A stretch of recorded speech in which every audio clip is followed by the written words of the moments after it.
Pessoal, mais um exemplo aí. Então, resolver o limite para essa função aí, no caso, quando x tende a 3. Então, da função, qual é o limite dessa função quando x tende a 3? Como eu disse, em alguns casos, vocês vão ter que perceber isso dentro da resolução de exercícios. Os limites laterais eles vão ser necessários, em outros não.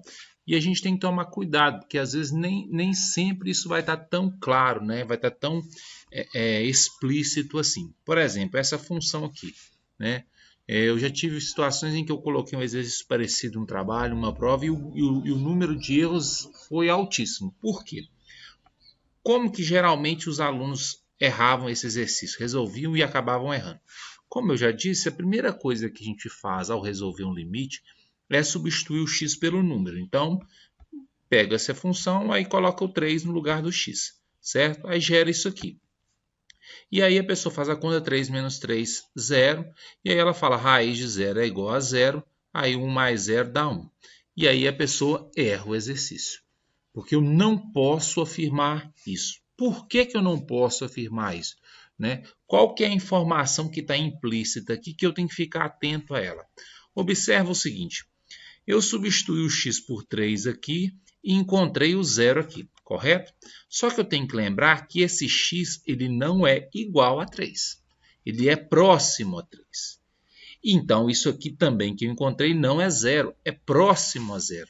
Só que aí a gente tem um problema. Isso é uma raiz quadrada. E a raiz quadrada não aceita dentro dela o quê? Valores negativos. E como esse valor não é zero, é próximo a zero, ele pode ser positivo ou ele pode ser negativo. E se ele for negativo, esse limite não faz sentido. Então, por isso, né, por conta desse problema que aparece aqui, né, então a gente tem que fazer os limites laterais. Observa que se aqui fosse raiz cúbica de zero, não teria esse problema, porque raiz de índice ímpar, por exemplo, raiz cúbica, raiz quinta, ela aceita que dentro do número negativo, não teríamos problema. Mas como o índice é par, aí a gente tem problema, certo? Então o problema aqui está no fato do x não ser 3 e sim próximo a 3. Ele não é igual a 3, ele é próximo a 3. Então aqui não é 0, é próximo a 0. Então vamos calcular o limite aqui. Né? Primeiro vamos calcular o limite à esquerda, né? E depois à direita. Se eu substituir o x por 3, vai dar isso aqui. A questão que eu tenho que ficar atento aqui é o seguinte. A aproximação que acontece em relação a zero é por valores positivos ou negativos? Então a gente faz o seguinte. Pensa um número, é só para fazer uma análise de sinal. Pensa um número menor do que 3. Um número menor do que 3, próximo a 3. Eu vou pegar o 2, por exemplo. Se eu colocar o 2 aqui, 2 menos 3 está dando um resultado positivo ou negativo? Está dando um resultado negativo. Ou seja, aqui não é zero, é próximo a zero, mas é próximo a zero com sinal o quê? Negativo.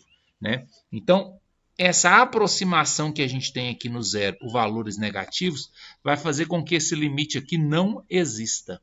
Né? Então, esse limite aqui não existe, porque à medida que eu vou substituindo valores de x próximos de 3, porém menores do que 3 aqui dentro, vai gerando valores próximos de zero, porém negativos. Agora, se eu substituir x por 3 aqui embaixo, vai dar isso aqui. Só que aqui eu sei que não é zero. Mas como o valor de x é maior do que 3, pensa um número maior do que 3, por exemplo, 4. Se eu colocar o 4 aqui, 4 menos 3 está dando 1, está dando um resultado positivo. Então aqui se aproxima de zero por valores o quê? Positivos. Aí não tem problema, raiz de zero, então é 0, 0 mais 1 vai dar 1. O limite à direita existe e ele é igual a 1. Como os limites laterais são distintos, né, eles não são iguais, então esse limite que eu estava calculando inicialmente aqui, ele não existe. Porque para ele existir, os limites laterais devem ser iguais. Então ele não existe. Né?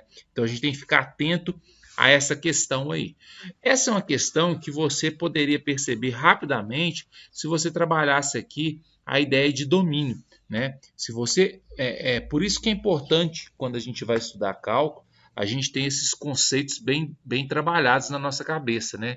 De função como um todo, domínio, imagem, esse entendimento, ele vai ajudar muito na resolução de exercício. A pessoa, por exemplo, que sabe domínio, quando ela observar essa função aqui, ela vai pensar o seguinte. Então, ela vai olhar para essa função e pensar assim, opa, aqui eu tenho uma raiz quadrada, dentro da raiz quadrada não pode ter número negativo.